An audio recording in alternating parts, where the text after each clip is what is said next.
Some questions cut deeper than fists. Some strangers see what everyone else pretends not to notice.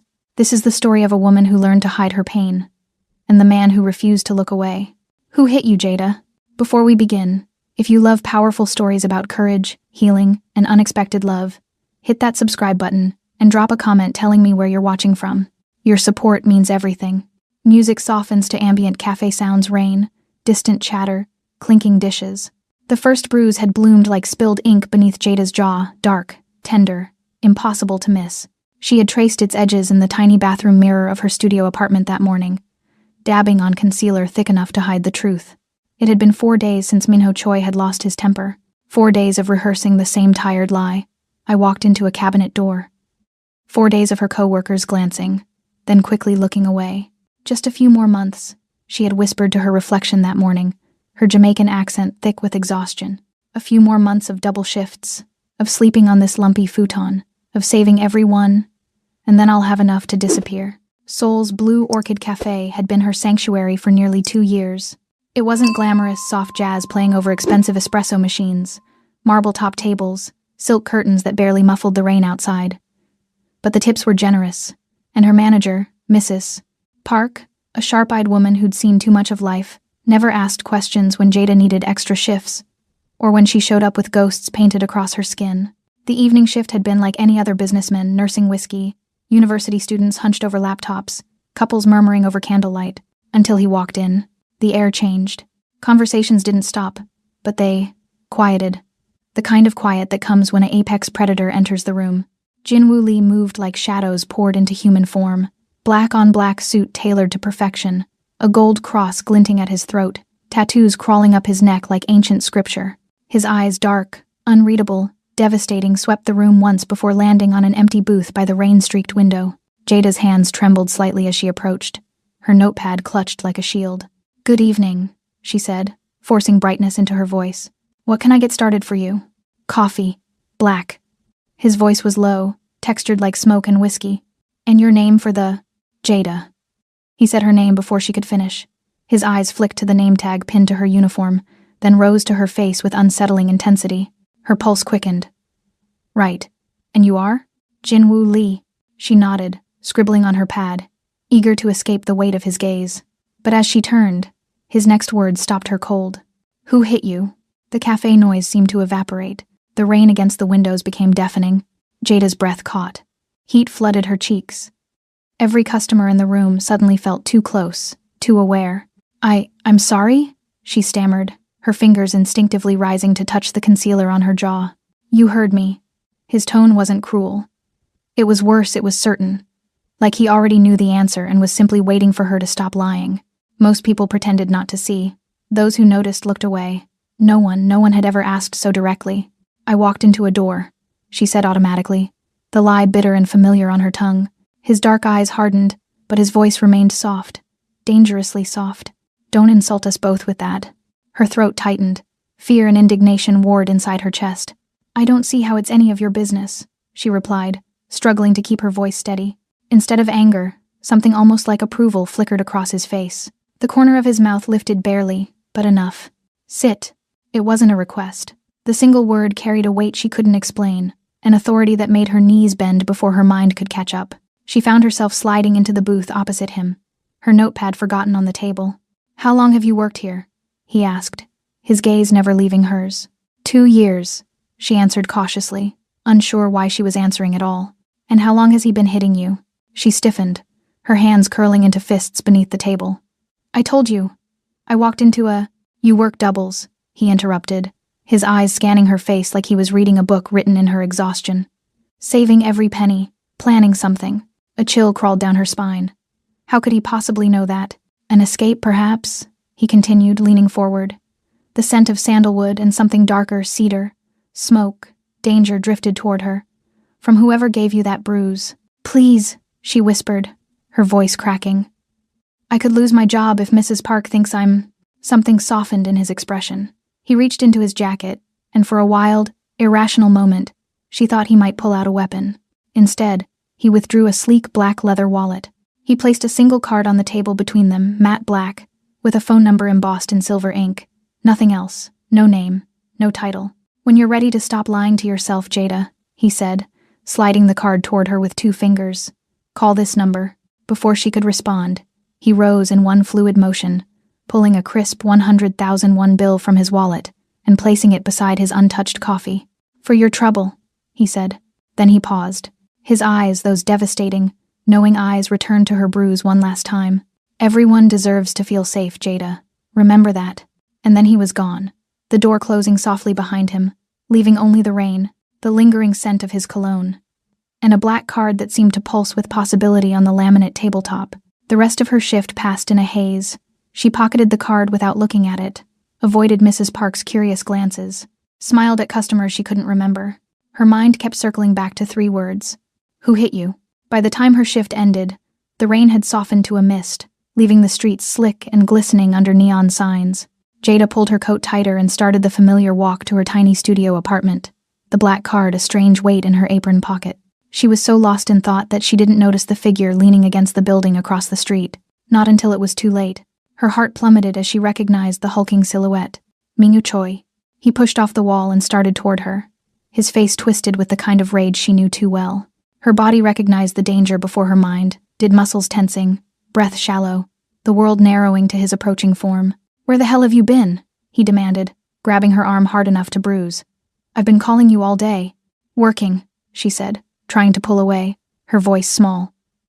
My phone died, His eyes narrowed, and his gaze dropped to her pocket where the corner of the black card peeked out. Before she could stop him, he snatched it. What's this? His face darkened, veins bulging in his neck. Whose number is this, Jada? Are you cheating on me? No!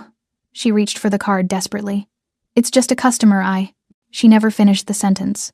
His open palm connected with her cheek with enough force to snap her head sideways. The impact, a sickening, familiar explosion of pain, sent her stumbling backward into the wet brick wall. Lying bitch, he spat, tearing the card into pieces and letting them scatter like black snow across the damp pavement. You think I don't know when you're lying to me? Tears blurred her vision. I'm sorry, she whispered, the words automatic, meaningless, a survival reflex. He grabbed her arm again, pulling her roughly toward him. You're coming home with me tonight, he growled, his breath reeking of soju. I'm not letting you out of my sight again. Terror gripped her cold, primal, absolute.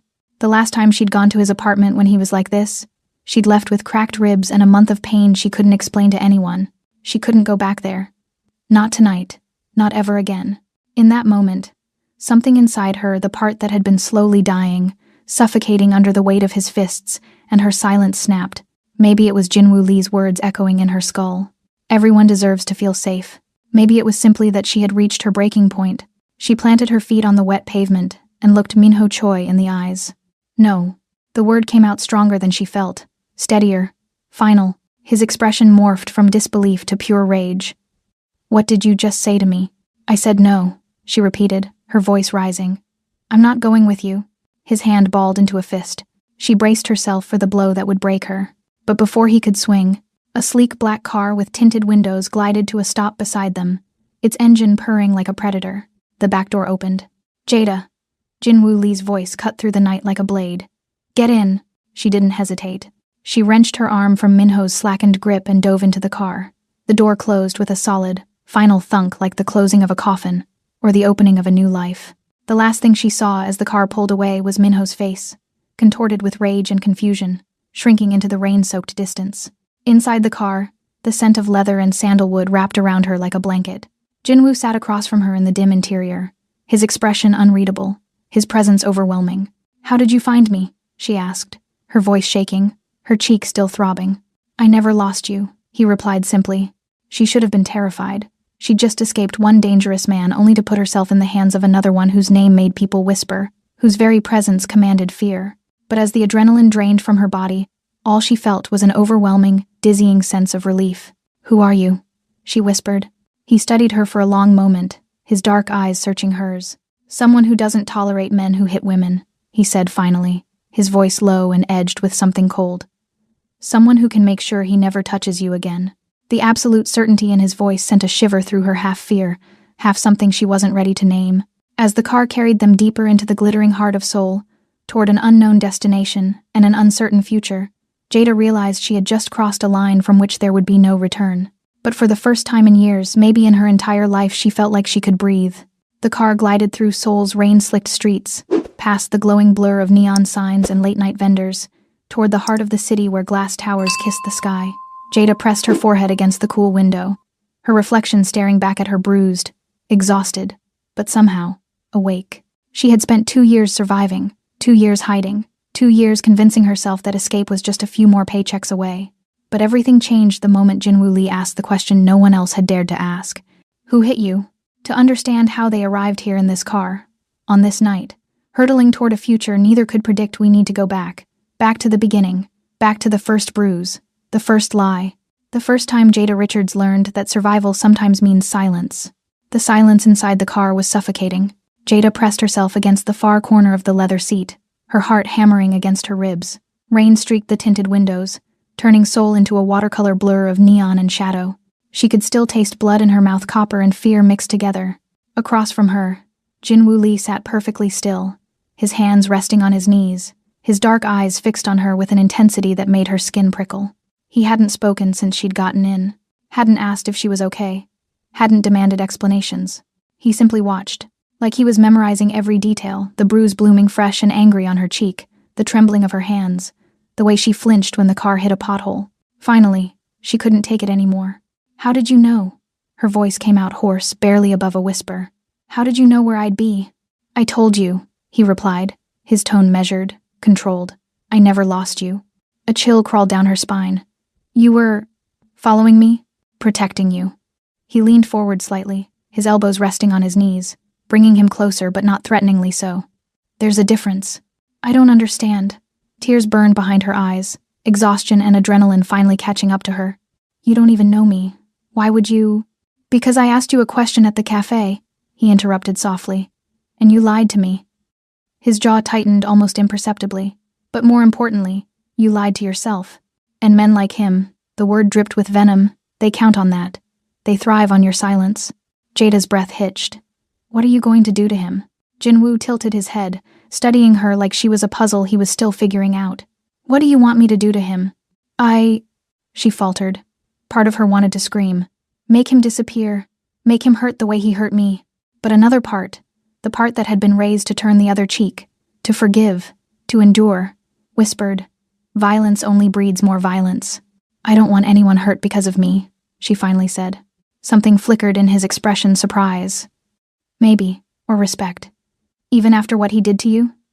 After years of this, especially because of that. She met his gaze, her voice steadier now. If I become like him, if I let anger turn me into someone who wants blood, then he's already won.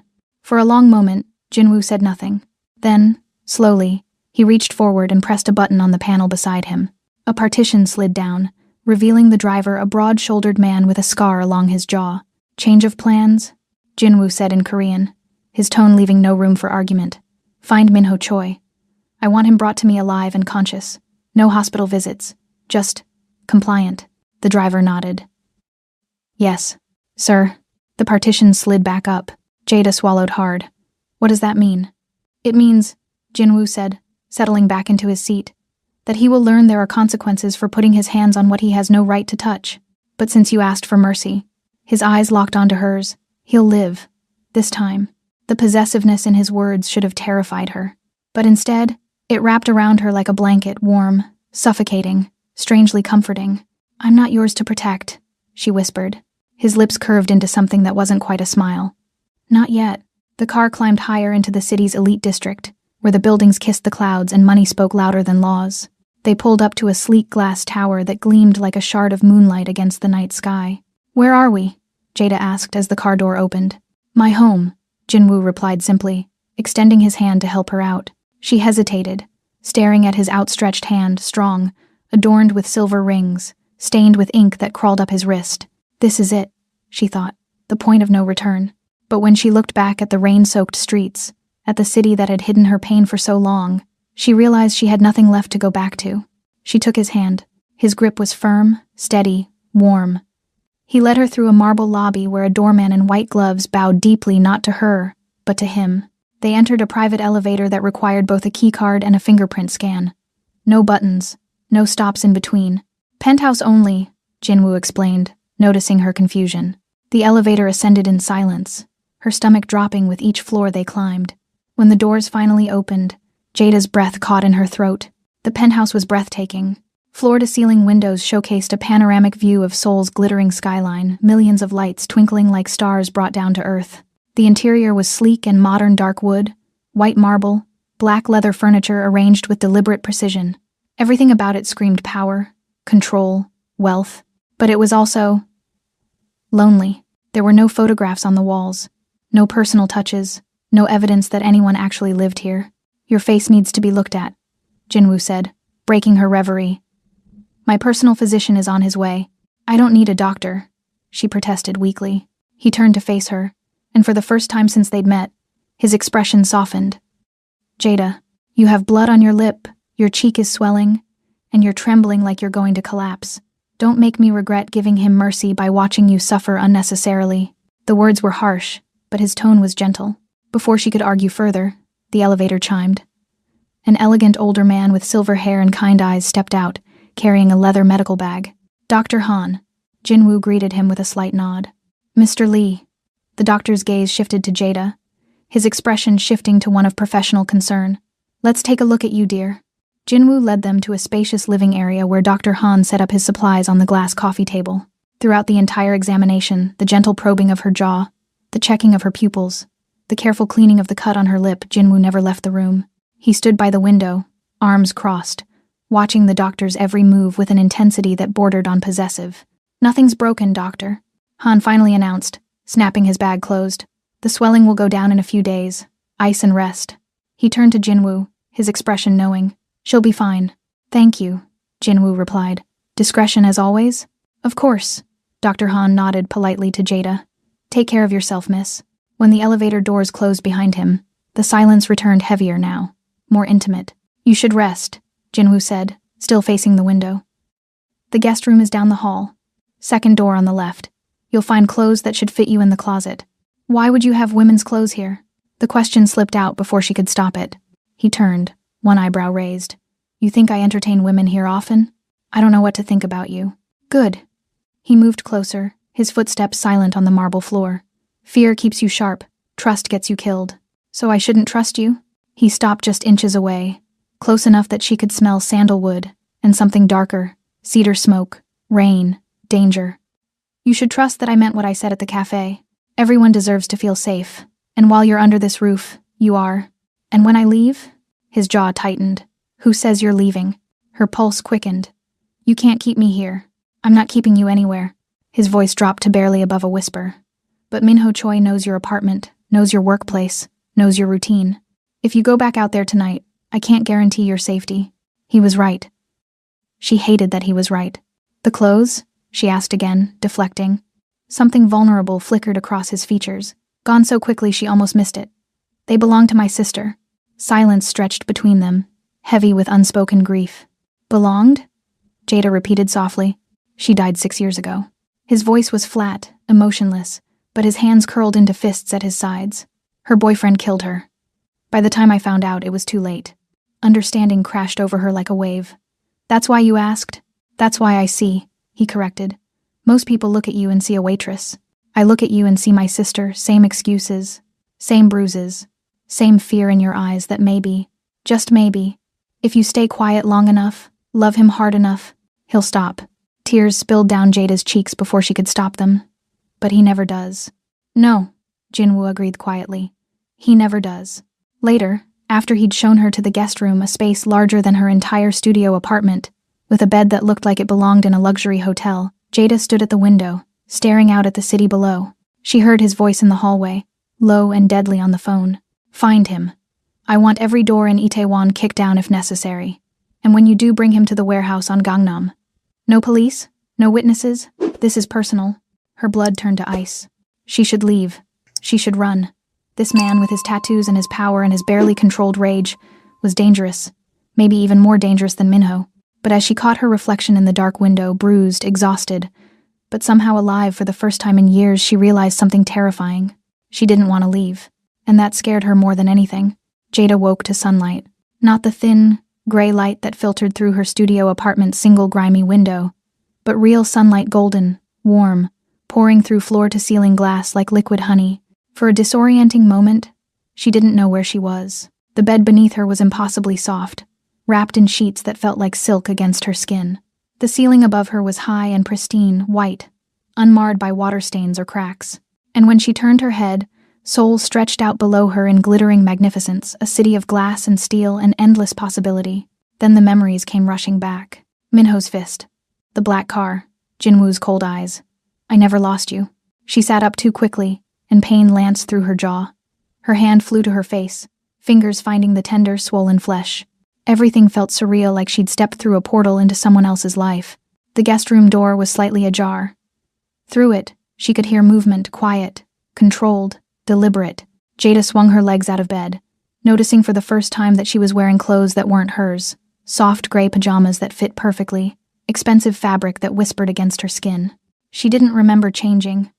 Had she been so exhausted that his sister's clothes, she remembered, they belonged to his sister. The thought sent a chill through her. She followed the sounds down a hallway lined with abstract art, all blacks and whites and grays, beautiful but cold. The penthouse looked different in daylight. Less mysterious, more stark. Still lonely. She found Jinwoo in the kitchen. He stood at the marble island, dressed in black slacks and a white dress shirt with the sleeves rolled up, revealing the tattoos that crawled up his forearms, intricate patterns that looked like prayers written in ink. His hair was damp, like he'd recently showered, and he was cooking. The sight was so unexpected that Jada stopped in the doorway, unsure whether to announce herself or retreat. He looked up, his dark eyes finding hers with unnerving precision, like he'd known she was there all along. You should still be resting, he said, his tone neither warm nor cold, simply stating fact. I've slept enough. Her voice came out rougher than intended, scraped raw from crying and exhaustion. Sit. He gestured to one of the high-backed chairs at the island. There was that word again. Sit. A command disguised as invitation, but Jada was too tired, too sore, and too overwhelmed to argue. She slid onto the chair, wincing as her body reminded her of last night's violence. Jinwoo noticed immediately. His jaw tightened, but he said nothing. Instead, he placed a plate in front of her, scrambled eggs, toast, sliced fruit, arranged with surprising care, then a cup of coffee, prepared exactly the way she took it at the cafe. Black, 1 sugar. How did you... I pay attention, he said simply, returning to the stove. Jada stared at the food, her stomach churning. I'm not hungry. You need to eat. Not a request. Not even really advice. Just another fact in his carefully ordered world. You can't just... She stopped herself, frustration bubbling up. You can't just tell me what to do. I'm not yours to command. His lips twitched, not quite a smile, but close. Aren't you? No. But even as she said it, the word felt hollow. He set his own plate down and sat across from her, his movements fluid and precise. For a long moment, he simply studied her the way he had in the cafe, in the car, like she was a book he was learning to read. You should have called me sooner, he finally said. I don't need saving. This time the smile fully formed, small, knowing, dangerous. You already called, just not with your voice. The words hit her like a physical blow, because he was right. The moment she'd pocketed that black card instead of throwing it away, the moment she'd allowed herself to hope that maybe, just maybe, someone saw her pain, she'd made her choice. Eat, he said again, softer this time. Then we'll talk. She picked up the fork with trembling hands. The eggs were perfect, fluffy, seasoned just right. She hadn't realized how hungry she was until the first bite. She ate mechanically, feeling his gaze on her the entire time. When she finished, he stood and retrieved a first aid kit from a drawer. Let me see your face. Dr. Han already. Dr. Han left hours ago. Jinwoo moved around the island, standing beside her now. The swelling needs to be checked again. He was too close. She could smell sandalwood and clean linen and something uniquely him. Her pulse quickened not from fear, but from something far more complicated.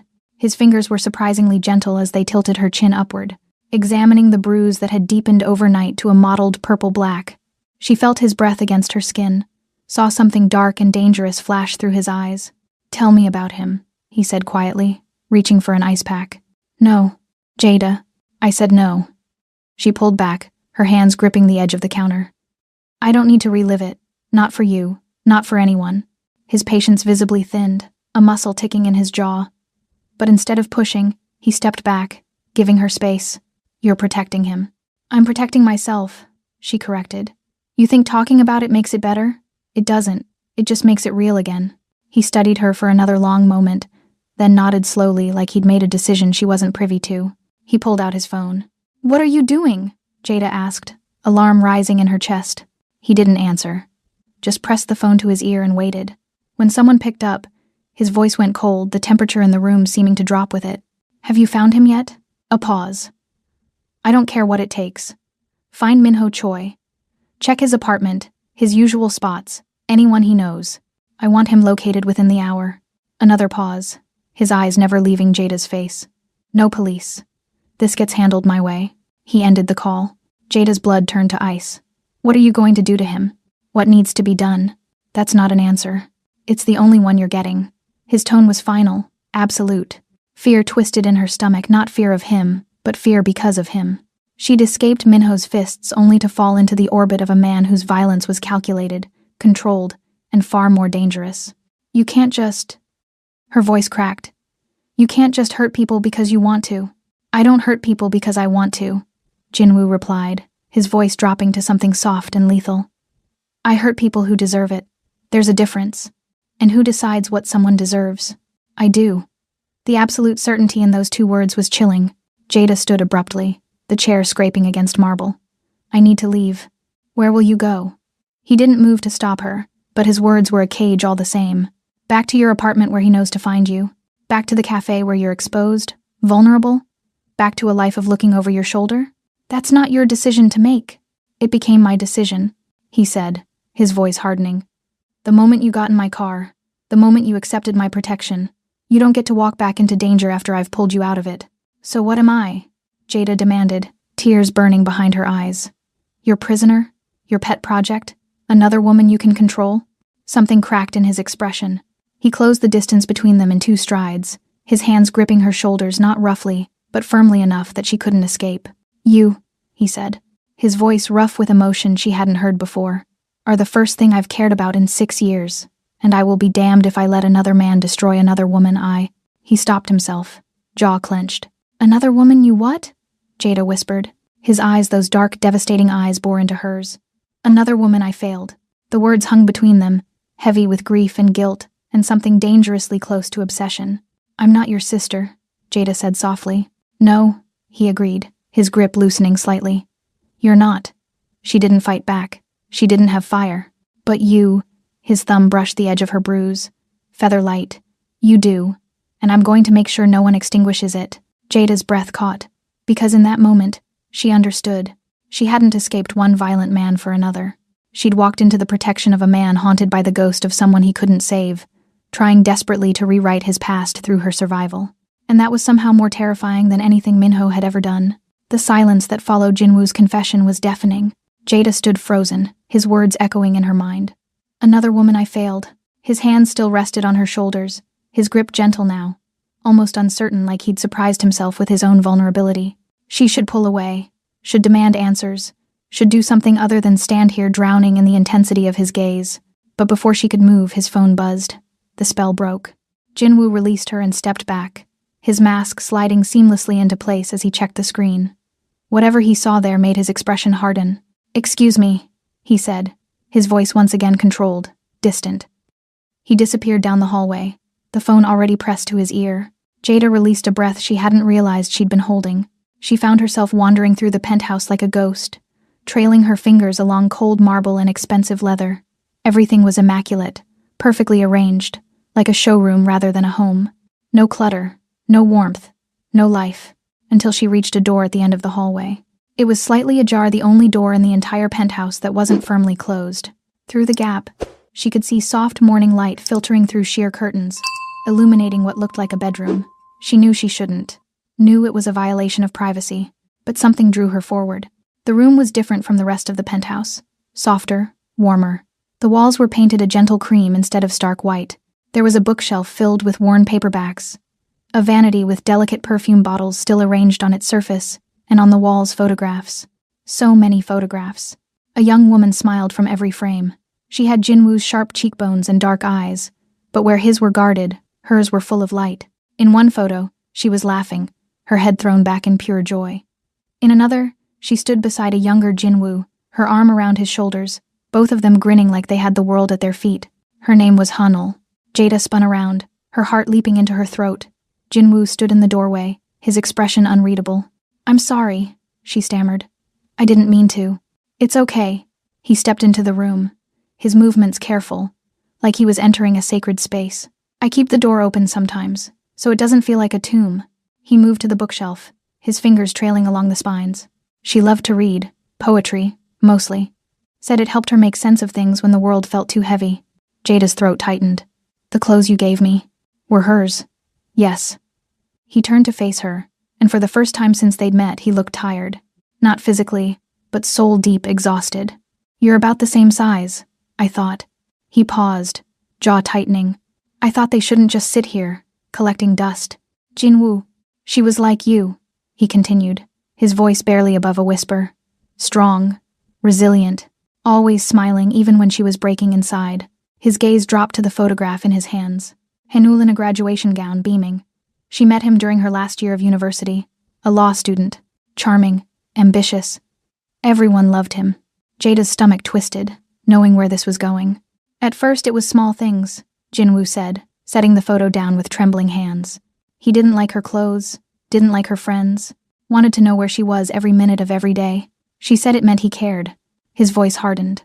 "By the time I noticed the bruises, she'd already perfected the lies. I fell. I'm clumsy. It's not what it looks like." "Did you try to help her?" Jada asked softly. "Of course I tried." Pain cracked through his controlled facade. "I begged her to leave him, offered her money, a new apartment, protection, everything, but she kept saying it wasn't that simple, that he loved her, that she could fix him if she just tried harder." He moved to the window, his back to her now, shoulders rigid with tension. "I was younger then, still building my father's business, trying to prove myself. I thought I had time, thought she'd eventually see reason and leave." The silence stretched, heavy with dread. "She called me one night," Jinwoo continued, his voice fracturing. 3 a.m. She was crying, scared, said they'd had a fight and she needed me. I told her I'd come get her in the morning, that I had an important meeting at dawn I couldn't miss. His hands curled into fists against the glass. "I chose business over my own sister. Jinwoo, by morning, she was dead." The words came out flat, hollow. He'd strangled her in her sleep. When the police found her, she still had his fingerprints bruised into her throat. Jada's hand flew to her mouth, horror washing over her in waves. The official story was that he panicked after a domestic dispute. Got 15 years, out in 8 for good behavior. Jinwoo's reflection in the window was ghostly, haunted. 8 years, for taking the most beautiful soul I've ever known and extinguishing her like she was nothing. "I'm so sorry," Jada whispered, tears streaming down her face. He turned to face her, and she saw it clearly now, the cracks in his armor, the grief he carried like stones in his chest, the guilt that had shaped him into the man he'd become. "I've spent the last 6 years making sure men like him never breathe easy again," he said, his voice raw and unsteady. "Every abuser I find, every woman I protect, it's not mercy. It's not even justice. It's me trying to go back in time and answer that phone call, trying to save her over and over again through strangers' faces." He stepped closer to Jada, his dark eyes glistening with unshed tears. "And then I walked into that cafe and saw you." His voice cracked completely. "Same bruise, same lies, same look in your eyes that screamed for help while your mouth said everything was fine. And I knew that if I walked away, if I did nothing, I'd lose you the same way I lost her." "You don't even know me," Jada breathed. "I know enough." His hand reached up, hovering near her face but not quite touching, like he was afraid she'd shatter. "I know you're surviving something that should have destroyed you. I know you're brave enough to keep smiling even when you're drowning. And I know that I will not let another woman die because I chose convenience over courage." The weight of his words settled over them like snow, cold, suffocating, inescapable. Jada finally understood. This wasn't about her. Not really. She was a second chance he never thought he'd get. A chance to rewrite the ending of a story that had haunted him for 6 years. His control, his fury, his obsessive protection, they weren't about power. They were about grief. "I'm not Hanul," Jada said gently, echoing her words from earlier. "I know." A single tear escaped down his cheek, the first crack in the dam. "But maybe if I save you, I can finally forgive myself for failing her." The honesty broke something in Jada's chest, because she recognized that pain, the desperate need to rewrite the past, to make different choices, to somehow erase the scars that time couldn't heal. She'd been trying to save herself from Minho. Jinwoo was trying to save his sister from death. Neither of them could succeed, but maybe, just maybe, they could save each other from drowning in the wreckage. Slowly, carefully, Jada reached up and wiped the tear from his cheek. His eyes closed at her touch, his breath shuddering out like he'd been holding it for years. "You can't rewrite the past," she whispered, "no matter how many people you save." "I know." His voice was barely audible, "but I have to try." They stood there in Hainel's room, two broken people surrounded by the ghost of a woman who'd never escaped, bound together by trauma and the desperate, impossible hope that maybe this time, the ending could be different. Outside, Seoul continued its endless rhythm, cars honking, people rushing, life moving forward whether they were ready or not. But in that moment, in that room full of memories and grief, time stood still. And for the first time since she'd met him, Jada saw Jinwoo Lee not as a dangerous man or a powerful crime boss, but as a brother who'd lost his sister. And maybe, just maybe, that made all the difference. If you're feeling this story, drop a love emoji in the comments. And if you've ever had to find the courage to say no when everything in you was screaming to stay silent, you're not alone. Hit subscribe, we're just getting started. 3 days after Jada had stood in Hanul's room and seen Jinwoo Lee cry, he walked back into the Blue Orchid Cafe. She noticed him immediately, impossible not to. He moved through the space like gravity itself shifted to accommodate him, conversations dropping to whispers as he passed. He wore all black again, his tattoos stark against his skin, that gold cross catching the afternoon light, and he sat in her section. Mrs. Park appeared at Jada's elbow, her expression carefully neutral. "Table 7 is yours," she said quietly. "Be polite." "I'm always polite," Jada muttered, but her hands trembled as she grabbed her notepad. Jinwoo looked up as she approached, and something in his expression softened, barely perceptible. "But there, Jada, Mr. Lee." She kept her voice professional, aware of the eyes tracking their interaction. "What can I get you?" "Coffee, black," a pause, "and the truth about how you're doing." Heat crawled up her neck. "I'm fine." "Liar." But his lips curved slightly. "I'll take the coffee, and you'll take this." He slid something across the table, a phone. Brand new, still in its box. Programmed with one number, mine. "If you need me, use it. I have a phone that he knows about." His eyes held hers. "This one's clean, untraceable, safe." She wanted to refuse, wanted to tell him she didn't need his protection, his gifts, his constant shadow. But the weight of the phone in her hand felt like a lifeline she wasn't brave enough to cut. "Just the coffee, then," she said, tucking the phone into her apron. His smile widened small, knowing, dangerous. For now. He came back the next day, and the day after that, always in her section, always ordering the same thing, always watching her with those dark, devastating eyes that saw too much. Other customers started to notice, started to whisper. The waitstaff gave her curious glances, but no one asked questions. Not when Jinwoo Lee left tips that were more than most people made in a week. But it wasn't just the cafe. On her third night back at work, Jada left through the employee entrance and found 2 men in tailored suits waiting beside a black car. She recognized them from the night Minho had attacked her. "Miss Richards," one of them said with a polite nod. "Mr. Lee asked us to escort you home." "That's not necessary." It wasn't a request, miss. She wanted to argue, wanted to insist on her independence. But the memory of Minho's fist, the taste of blood, the terror of being cornered, it was still too fresh. So she let them drive her home. Let them wait until she was safely inside her building. Let them become a fixture of her routine. By the end of the week, she'd spotted Jinwoo's car parked across from her apartment building 3 separate times. Never intrusive, never threatening, just there. A silent sentinel in the darkness. It should have felt suffocating, should have felt like trading one cage for another. But somehow, it felt like being seen. On the 8th day, Jada had enough. She marched out of the cafe after her shift, ignoring the waiting car, and walked the 12 blocks to the address she'd found on the business card he'd given her, a sleek office building in Gangnam, all glass and steel and money. The receptionist tried to stop her. "You can't just tell him Jada Richards is here," she said firmly. "He'll see me." 5 minutes later, she was in an elevator shooting up to the 23rd floor, her heart hammering against her ribs. The doors opened directly into a private office, minimalist, powerful, with floor-to-ceiling windows overlooking the city. Jinwoo stood at those windows, his back to her, phone pressed to his ear. "I don't care what it costs. Buy out their contract and make sure they understand that loyalty has consequences." He ended the call and turned, his expression shifting from cold authority to something softer when he saw her. "Jada, what's wrong?" "You."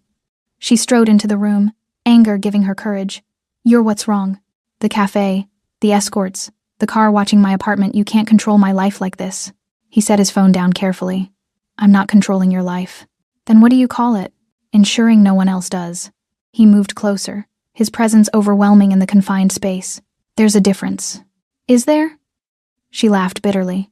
Because from where I'm standing, it feels like I escaped one man who watched my every move only to fall into the orbit of another.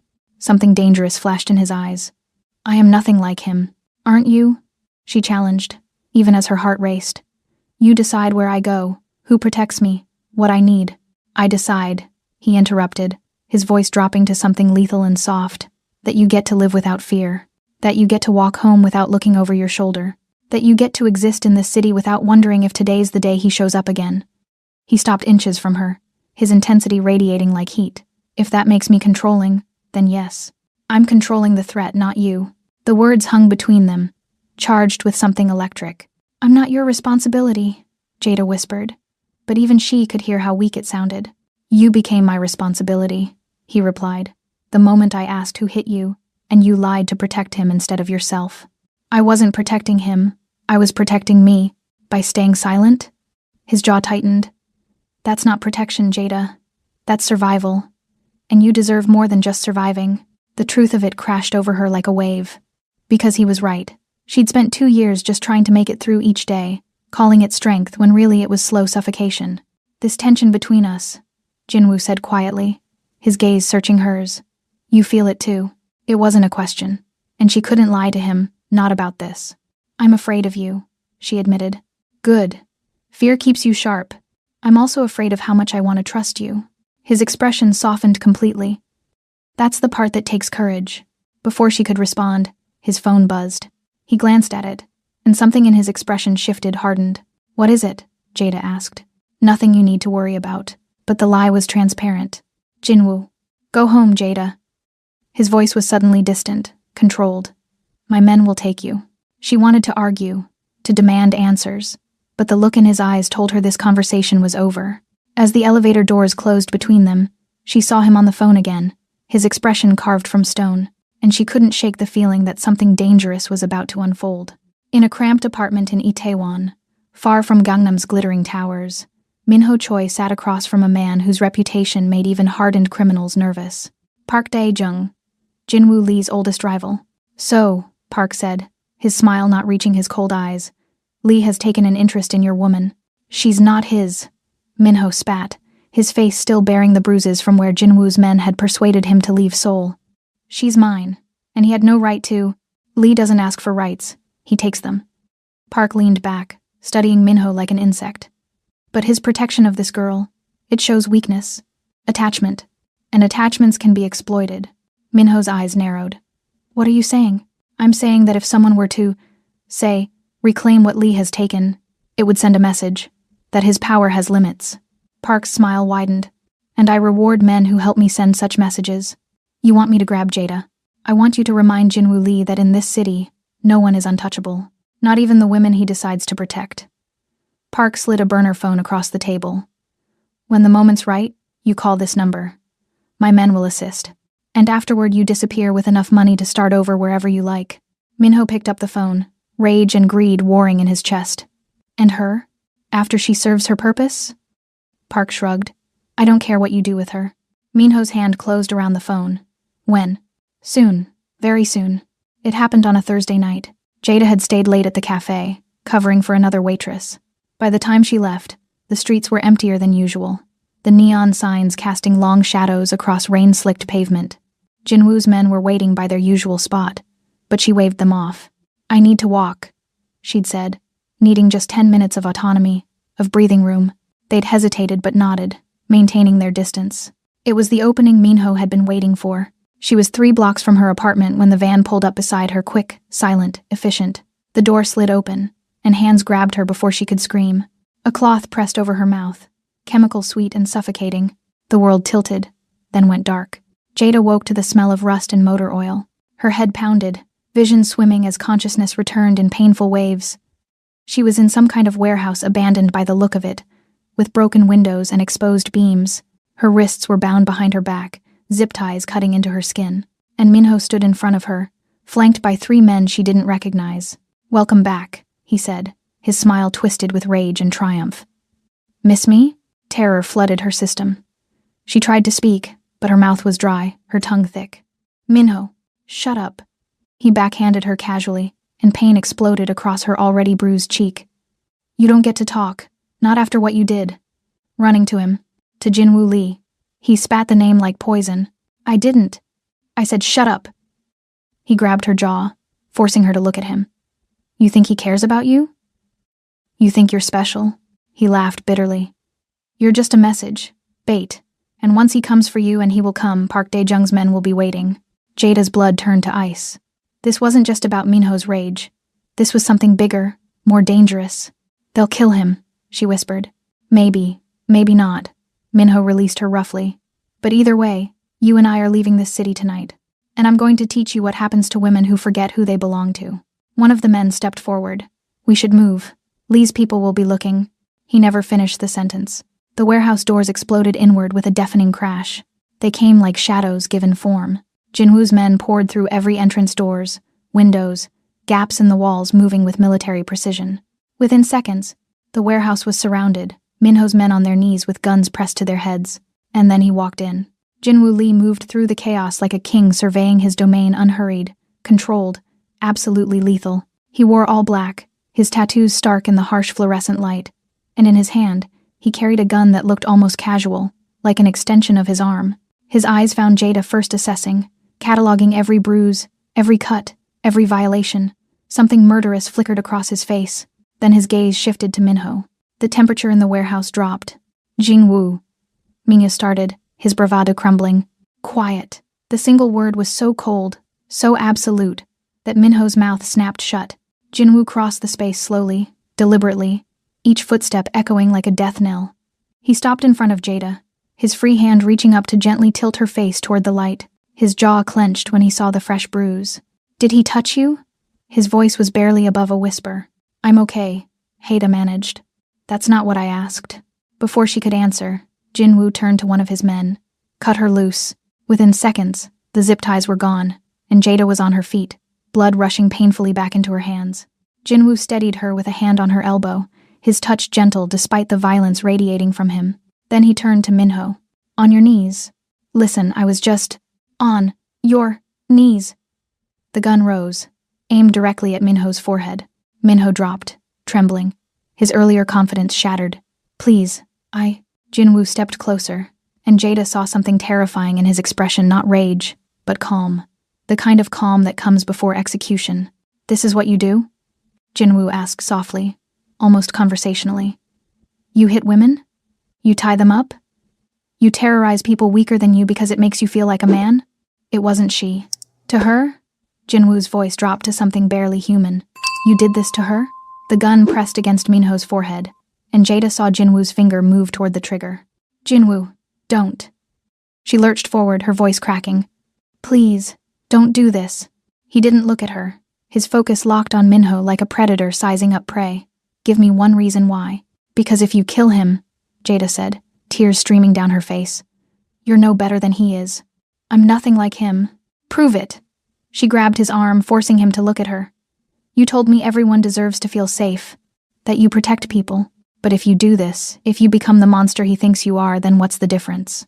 Jinwoo's hand trembled, the first sign of weakness she'd ever seen in him. "He hurt you, and killing him won't undo that." Her voice softened. "But it will destroy the man you're trying to be, the man your sister would have wanted you to be." The mention of Hainel cracked something in him. His eyes closed briefly, pain flickering across his features. For a long, terrifying moment, nothing moved. The warehouse held its collective breath. Then, slowly, agonizingly, the gun lowered. Jinwoo stepped back, his expression carved from stone. He turned to his men, his voice hollow. "Let him go." "Sir?" One of them looked confused. "I said let him go." Jinwoo's hands clenched into fists, the gun hanging loose at his side. "Let him crawl out of this city like the vermin he is." He looked down at Minho, who was sobbing now, pathetic and broken. "But understand this," Jinwoo said, his voice quiet and absolutely lethal.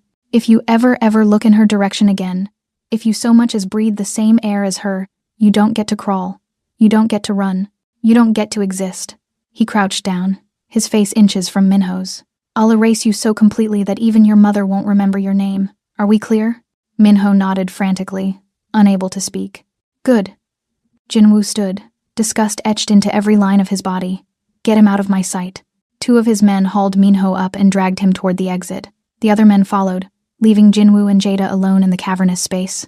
The silence was deafening. Jinwoo stood with his back to her, shoulders rigid, the gun still in his hand. She could see him shaking not from fear, but from the effort of restraint. Jinwoo, that was the hardest thing I've ever done. His voice was raw, broken. Letting him walk away after what he did to you, it's burning through me like acid. I know. Jada moved closer. But you did it anyway. For you. He finally turned, and she saw the cost written in his eyes, the war between his nature and his choice. Only for you. She closed the distance between them and did something she'd never thought she would. She wrapped her arms around him, pressing her face against his chest. He went rigid with surprise. Then slowly, carefully, his arms came around her, holding her like she was made of glass. Thank you, she whispered. He didn't respond, just held her tighter, his face buried in her hair, his whole body trembling with the effort of mercy. And in that moment, Jada realized she was no longer just his second chance. She was becoming something far more dangerous. She was becoming his reason. The penthouse felt different when they returned. Darker, quieter, heavy, with the weight of what had almost happened in that warehouse. Jada sat on the edge of the leather sofa, her hands still trembling from adrenaline, her wrists marked with red lines from the zip ties. She stared at the Seoul skyline through the floor-to-ceiling windows, the city lights blurring together through her unshed tears. Jinwoo moved through the space like a ghost, pouring whiskey into a crystal glass with mechanical precision. He downed it in one swallow, then poured another. She'd never seen him drink before. You should eat something, he said without looking at her, his voice hollow. I'm not hungry. You need to. I said I'm not hungry. The words came out sharper than intended. Silence fell between them, thick and suffocating. Jinwoo set the glass down with a soft clink and finally turned to face her. He looked exhausted, not physically, but emotionally drained, like showing mercy had cost him something vital. I should have killed him, he said quietly. No. He deserved it. Maybe. Jada's voice cracked. But you didn't, and that matters. Does it? He moved closer, his movements stiff, controlled. Because right now all I can think about is that he's still breathing while you're sitting here shaking. I'm fine. Stop saying that. His voice hardened. Stop lying. I'm not. You're terrified, he interrupted, crouching down in front of her so they were eye level. You're traumatized and hurting and pretending to be strong because that's what you've done for so long you don't know how to do anything else. The truth of it hit her like a physical blow. And suddenly, the dam she'd built over years of survival, brick by brick, lie by lie, began to crack. You can't fix me, she whispered, her voice breaking. I'm not trying to. Jinwoo's expression softened, his hands resting gently on her knees. I just need you to stop pretending you're fine when you're not. If I stop pretending, tears spilled over, hot and unstoppable. If I let myself feel it, I don't know if I'll survive it. Then I'll make sure you do. His hands moved to cup her face with devastating gentleness, his thumbs catching her tears. But you can't keep carrying this alone, Jada. It's killing you. She shook her head, sobbing now, years of pain clawing its way up her throat. You don't understand. Then help me understand. His voice dropped to something raw, pleading. He tilted her face up, forcing her to meet his eyes, those dark, devastating eyes that saw everything she tried to hide. Talk to me. It wasn't a command. It wasn't even a request. It was a plea from a man who'd spent 6 years drowning in his own guilt, begging her to let him help shoulder her pain. And something inside her, the last wall she'd built to protect herself, finally shattered. He started hitting me 3 months after we moved in together, she began, her voice trembling but steady. Small things at first. A shove when he was angry, grabbing my arm too hard. He'd apologize after, say he was stressed, that he didn't mean it. Jinwoo's jaw clenched, but he said nothing, just listened. Then it got worse. The words tumbled out now, unstoppable. He'd accuse me of cheating if I came home late from work, if I talked to another man, if I smiled too much at customers. He said I was trying to embarrass him, to make him look weak. Her hands twisted in her lap. The first time he hit me, really hit me, I'd forgotten to buy his favorite beer. Such a stupid thing. He backhanded me so hard I saw stars. Then he cried and begged for forgiveness and Her voice broke. I forgave him. I actually forgave him. Jada. Every time after that, I told myself it was the last time. That if I just tried harder, loved him better, stayed quieter, he'd stop. Tears streamed down her face. I started working double shifts so I wouldn't have to go home. Started covering bruises with makeup so no one would ask questions. Started believing maybe I was the problem. Jinwoo's hands tightened on her face, his eyes glistening with unshed tears. There were nights, Jada continued, her voice barely above a whisper, when I'd lie awake after he'd hit me, and I'd think about ending it. Not leaving ending it, because that felt easier than admitting I was trapped. Easier than facing how pathetic I'd become. You're not pathetic. His voice was fierce, broken. You're a survivor. I'm broken. She sobbed into her hands. He broke me, Jinwoo. And I let him. For 2 years I let him break me piece by piece until I didn't even recognize myself anymore. Look at me. When she didn't, he gently pulled her hands away from her face. Jada, look at me. She raised her eyes to his, and what she saw there stole her breath, not pity, not disgust, but understanding. Raw, painful understanding. You're not broken, he said, his voice thick with emotion. You're wounded. There's a difference. Broken things can't heal. But wounds. His thumb traced the fading bruise on her jaw. Wounds close. Scars fade. And you will heal from this. How do you know? Because I've watched you. A tear finally escaped down his cheek. You think you're weak because you survived instead of fought back? That's not weakness, Jada. That's strength. You stayed alive when everything in you wanted to give up. You kept working, kept saving, kept planning your escape. You never stopped fighting, you just fought quietly. His forehead pressed against hers, his breath warm on her skin. And that's the bravest thing I've ever seen. The words broke something fundamental inside her. All the pain she'd swallowed, all the tears she'd hidden, all the screams she'd silenced. They came pouring out in great, heaving sobs that shook her entire body.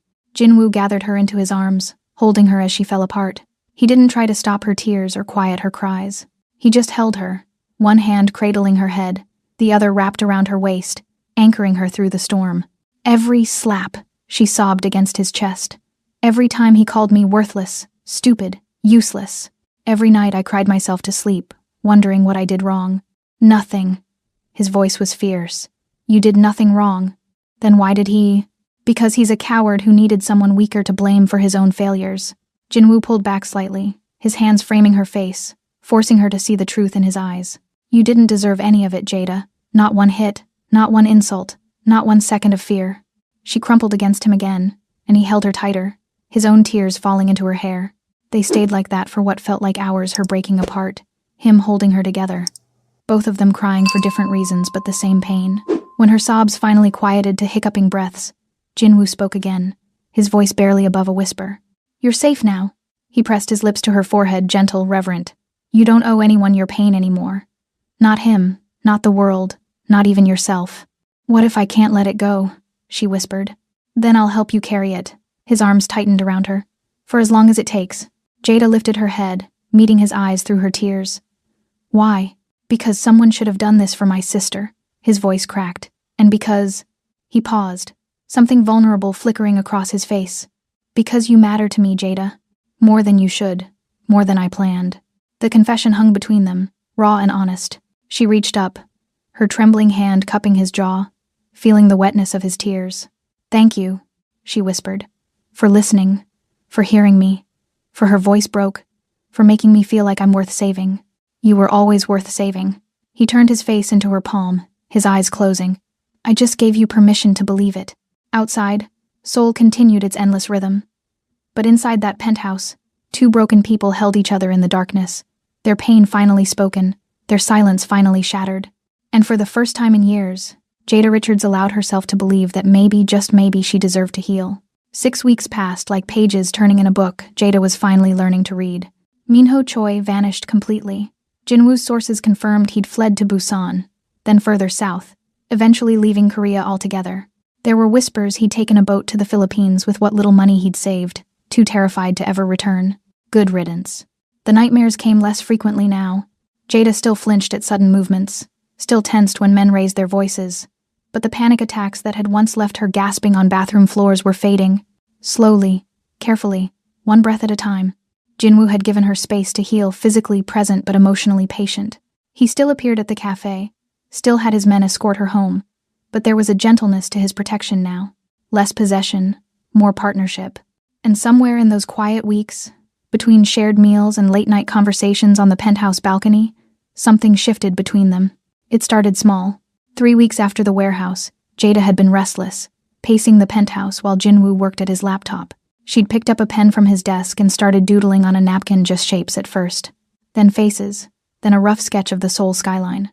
She hadn't realized he was watching until he spoke. "You're an artist." She'd looked up, startled. "What?" "No, that's beautiful." He gestured to the napkin. "How long have you been drawing?" "I used to, before."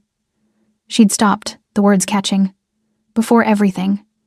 I studied art in Jamaica before I moved here. But I gave it up when Minho told her it was a waste of time. When he said she'd never be good enough. When she stopped believing she deserved to create anything beautiful." Jinwoo had simply nodded, filed the information away behind those dark, observant eyes. She'd thought nothing of it. Until 4 days later, when she'd returned from her shift to find the penthouse transformed. "What is this?" Jada had stood frozen in the doorway of what had been a spare room. Sunlight poured through massive windows that hadn't been there before.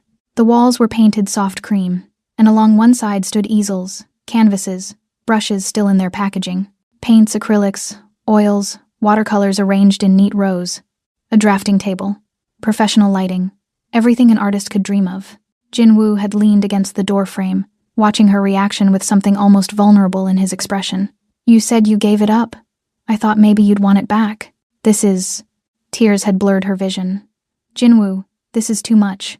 It's not enough." He'd moved closer, his voice soft. "You've spent years making yourself smaller to survive. I want to give you space to be bigger. To create, to remember who you were before he tried to erase you." She turned to him then, seeing not the dangerous man who commanded fear, but someone who understood what it meant to lose yourself. "Thank you," she'd whispered. He'd smiled, small, genuine, devastating. "Paint something beautiful, Jada." And she had. Every day after her shifts, she'd lose herself in color and canvas. At first, her hands were clumsy, uncertain, like learning a language she'd once spoken fluently. But gradually, muscle memory returned. The brush felt natural again. The paint became poetry. She painted her pain first dark, violent strokes of purple and black, then her fear jagged reds and deep blues. And finally, slowly, she began painting hope, gold and cream, and soft pink sunrises. Jinwoo never intruded. But sometimes she'd find him standing in the doorway, watching her work with an expression she couldn't quite name. Pride, maybe, or something deeper. It was a Saturday morning when everything changed. Jada woke to find Jinwoo already awake, sitting on the balcony with coffee in the sunrise. She'd started sleeping in the guest room less and less, often falling asleep on the sofa after their late-night talks, waking to find herself covered with a blanket he'd draped over her. She joined him outside, accepting the coffee he'd already prepared, cream. 1 sugar, exactly how she liked it. "I have something for you," he said after a long, comfortable silence. He reached into his pocket and withdrew a small velvet box. Jada's heart stuttered. "Jinwoo, it's not what you think." His lips quirked slightly as he opened it. Inside lay a single silver key on a delicate chain. "What is it?" "A choice." He removed the key from the box, holding it up to catch the morning light. "There's a house on the coast, Jeju Island.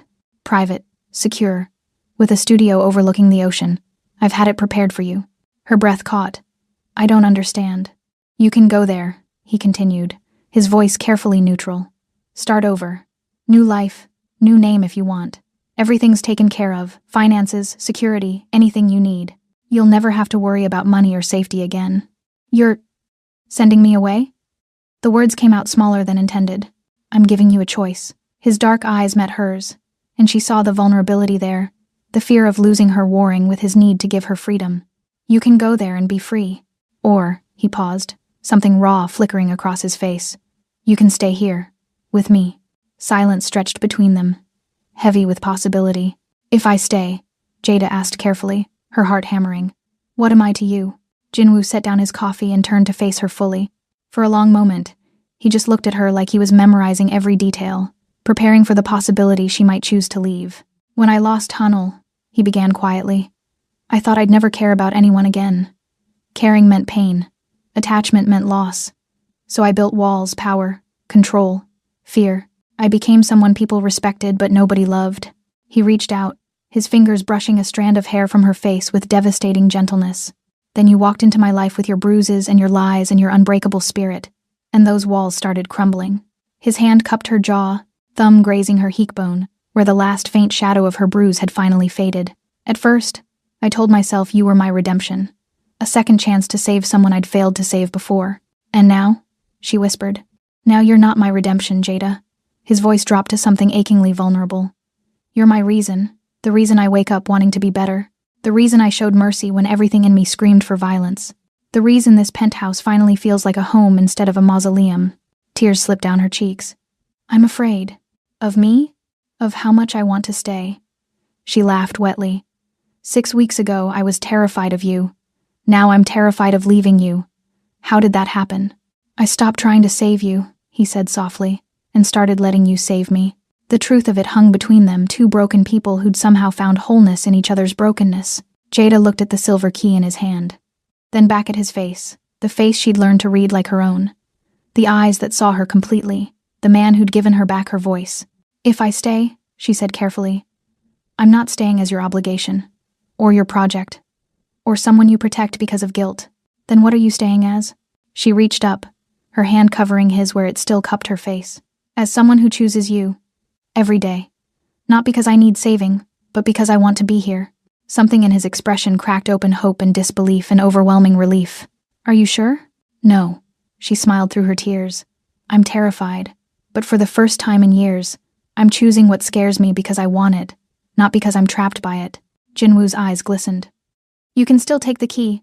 Change your mind tomorrow, next week, next year. The house is yours regardless. Then I'll keep it. She took the key from his hand, closing her fingers around the cool metal. As a reminder that I have choices, and that I'm choosing this, you, not a possession, he whispered, echoing her earlier question. A reason. She leaned forward, closing the distance between them, and pressed her forehead to his. Then be my reason too. His arms came around her, careful, reverent, like she was something precious he'd been given permission to hold. And in the morning light, surrounded by soul's awakening symphony, two people who'd survived their own separate hells chose each other. Not out of necessity, but out of hope. 4 months later, Jada stood on the penthouse balcony, wrapped in one of Jinwoo's shirts, watching Seoul wake beneath her like a galaxy coming to life.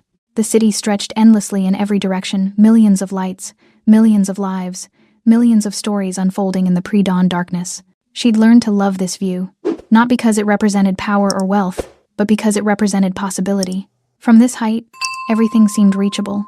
Every dream felt within grasp. Her reflection in the glass showed a woman she barely recognized from 4 months ago. Her bruises had faded completely, leaving behind smooth brown skin that finally felt like her own again. She'd gained weight, the healthy kind, from eating without fear, from sleeping through the night without nightmares. Her hair had grown longer, natural curls framing her face instead of being tied back in the severe ponytail she'd worn to stay invisible. But the biggest change wasn't physical. It was the light in her eyes, the way she held herself not defensive anymore, but open, the way she smiled easily now, laughed without fear, spoke without measuring every word for potential consequences. She'd found herself again. Or maybe she'd become someone new entirely. Behind her, she heard the sliding door open, felt the shift in air that signaled his presence before he even spoke. Couldn't sleep. Jinwoo's voice was rough with sleep, intimate in the quiet morning. Didn't want to. She glanced over her shoulder, finding him in gray sweatpants and a black t-shirt. His hair mussed, looking more human than dangerous. The sunrise is too beautiful to miss. He joined her at the railing, their shoulders brushing. The casual intimacy of the gesture still made her heart flutter the way they'd learned each other's spaces, each other's silences, each other's needs. They stood in comfortable quiet, watching pink and gold bleed across the horizon. Mrs. Park called yesterday, Jada said eventually. The Blue Orchid is expanding. She wants me to manage the new location. That's incredible. Jinwoo turned to look at her, pride evident in his expression. Will you take it? I don't know. She bit her lip. The gallery in Hongdae also reached out. They want to feature my work in their emerging artist showcase next month. Jada, his smile was genuine, unguarded. That's amazing. It's terrifying, she admitted. Putting my work out there, letting people see what I've created. What if they hate it? They won't. His hand found hers on the railing, fingers intertwining naturally. Your art is extraordinary, raw and honest and brave. It's my pain on canvas. It's your healing on canvas, he corrected gently. There's a difference. She squeezed his hand, drawing strength from his certainty. These past months, He'd become her biggest supporter, not controlling her choices, but encouraging her to make them. Not deciding her path, but walking beside her as she forged it herself. Too many good things, she murmured. Sometimes I wake up afraid it's all a dream, that I'll blink and find myself back in that tiny apartment, waiting for him to come home angry. You won't. Jinwoo's voice was firm. That life is over. Because of you. No. He turned to face her fully, his free hand lifting to cup her face, a gesture that had become as natural as breathing between them. Because of you. I gave you a way out. You're the one who walked through the door and kept walking. The truth of it settled over her like a benediction. She had saved herself. He'd just reminded her she was worth saving. You still think I'm a monster? He asked quietly, something vulnerable flickering in his dark eyes. It was a question he'd asked before, in different ways, still haunted by the violence that had shaped him. Still uncertain if mercy could ever balance the blood on his hands. Jada smiled, small and knowing. No. Just a man learning how to be human again. His expression softened completely, the last of his walls crumbling. Is it working? You brought me hot chocolate while I was painting at 3 a.m. last week, she said, her smile widening. And you researched art techniques so you could understand what I was creating. And yesterday you spent an hour helping me stretch canvases even though you had meetings. She reached up, her thumb brushing his jaw. So yes, it's working. I'm still learning, he admitted. Still figuring out how to care for someone without controlling them, how to protect without possessing. We're both learning. She leaned into his touch. How to trust after betrayal. How to love after violence. How to be whole people instead of broken pieces pretending. Love? He caught the word, his breath hitching slightly. Jada's heart raced, but she didn't take it back. Is that okay? Instead of answering with words, he pulled her closer, his forehead resting against hers. It's terrifying, he whispered, echoing her earlier words. I haven't let myself love anyone since Hanul died. Didn't think I deserved to. And now? Now I think maybe, his voice cracked, maybe she'd want me to be happy. Maybe she'd want me to live instead of just survive. Tears burned in Jada's eyes. I think she'd be proud of who you've become. A man who chooses mercy over violence? A man who chooses love over fear. The words hung between them, sacred and true. Dawn continued its slow burn across the sky, soul transforming from darkness to light, the city humming with possibility and promise. Somewhere below, millions of people were waking to their own stories, some tragic, some beautiful, all unfolding breath by breath. Jada rested her head against Jinwoo's shoulder, feeling his arm wrap around her waist, holding her close. They fit together perfectly now, two people who'd learned each other's shapes, each other's scars, each other's languages. Talk to me, he whispered into her hair, the same words he'd spoken in the cafe, in the penthouse, in the moments when her silence had been too heavy to carry alone. But this time, the words weren't a command or even a plea. They were an invitation, a promise, a future. And this time, when Jada spoke, it wasn't from fear or pain or the desperate need to be heard. It was from love. I want to do the gallery showcase, she said softly. And I want you there when I do. Not as my protector or my savior, but as what? His voice was barely audible. She pulled back slightly, meeting his eyes, those dark, devastating eyes that had learned to see her completely. As mine. If you want to be. His smile broke across his face like sunrise, slow, warm, transforming. I've been yours since the moment you got in my car and refused to stay broken. And I've been yours, she admitted, since the moment you asked who hit me and actually cared about the answer. He kissed her then, soft and reverent and full of promises neither of them knew how to speak yet. A kiss that tasted like healing and hope and second chances neither of them thought they deserved. When they pulled apart, the sun had fully risen, bathing soul in golden light. What do we do now? Jada asked, slightly breathless. Jinwoo smiled against her lips. We live. We create. We choose each other every day, until choosing becomes as natural as breathing. No more monsters? No more monsters, he agreed. Just two people learning how to be human together. She kissed him again, softer this time, sealing the promise. And as soul hummed its endless symphony below them, Jada Richards and Jinwoo Lee stood wrapped in each other's arms, no longer haunted by the ghosts of who they'd been, but hopeful for who they were becoming. Together. Finally. Home. Thank you for being here. If this story moved you, please subscribe and share it with someone who needs to hear it. Remember, everyone deserves to feel safe. Everyone deserves to be heard. Until next time, may your mirror always reflect hope.